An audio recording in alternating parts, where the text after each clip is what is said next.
Did the New York Knicks fumble the bag this offseason? Going into this year's offseason, after a relatively successful season, a lot of people expected the Knicks to make some significant moves. But so far during this offseason, the Knicks haven't really made all that many moves, as they only signed Donte DiVincenzo, which is a move that was very favorable to a lot of fans, and they also traded away Obi Toppin, which is something that was very unfavorable to many fans. But besides those two moves, the Knicks didn't really do all that much else. And at this point, some are questioning whether or not the Knicks fumbled the bag during this offseason and whether or not they should have done more. But quickly, before we get the video started, for those of you who may not know, I'm Juicy Sports. I make opinionated NBA content, and if you guys enjoy videos similar to this, hit that subscribe button, that like button, and that post notification bell. I also want to quickly mention that I recently started up an MMA channel, and if you guys are interested in that, the link will be in the description. But anyways, let's get into it.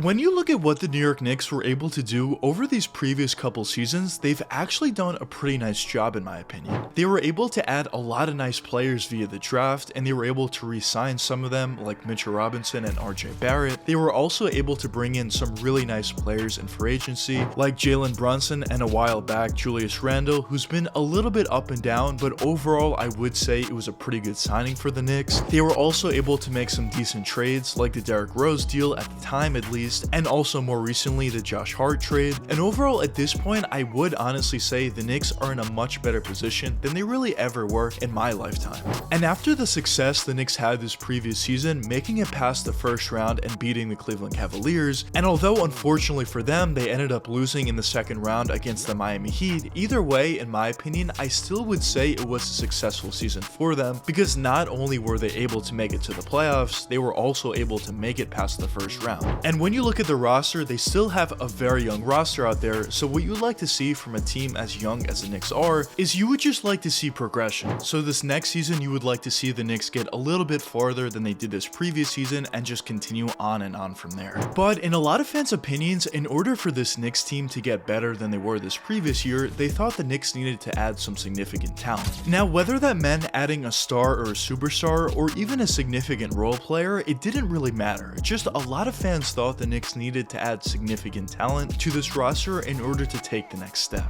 And when you look at what the Knicks were able to do this offseason, they didn't necessarily do that. They were able to bring in Donte DiVincenzo via free agency, which in my opinion was actually a really good signing. The contract was really good, but also when you looked at Donte DiVincenzo as a player, he fills a lot of the needs that the Knicks need in terms of adding more three-point shooting to this roster, which is something they really struggled with in the playoffs this previous season, alongside with an extra guy that can create for himself. Whether you talk about coming off the bench or even starting, he has that great ability to create for himself, which certainly fills a huge need for this New York Knicks roster. But when you look at what the Knicks were able to do besides that, the only other move they made was trading away Obi Toppin in return for 2 second-round picks, which isn't going to help you, at least at this point. So due to that, a lot of Knicks fans, including myself, thought the Knicks didn't really do enough during this offseason, especially considering that the president of basketball operations of the Knicks in Leon Rose was brought in to bring in superstars, and when you look at his tenure so far, he wasn't really able to do that. And also considering that going into this year's free agency class, there were actually a lot of rumors about the Knicks potentially trading for James Harden or the Knicks potentially trading for Paul George. Now, I'm not necessarily saying the Knicks should or should not have made those moves, but either way, I just think it's a little bit underwhelming of what the New York Knicks were able to do so far during this year's offseason, considering all those factors I mentioned. But with all that being said, it doesn't necessarily mean that going into this next season, the Knicks aren't going to be a good team. Because although they didn't necessarily add all that much during this free agency period and really didn't add anything at all during the draft, when you look at what they were able to do last year, they actually were a pretty successful team, as I mentioned before. Just making it to the playoffs and making it past the first round as a pretty young roster is something that actually is extremely impressive, because as the years do progress, you would expect a younger team like that to only get better with time. So having that experience of not only making the playoffs, but making it past the first round, having that extra experience, playing with a lot of the guys they played with last year and improving your chemistry in that regard are just some factors that would be very beneficial to this Knicks roster.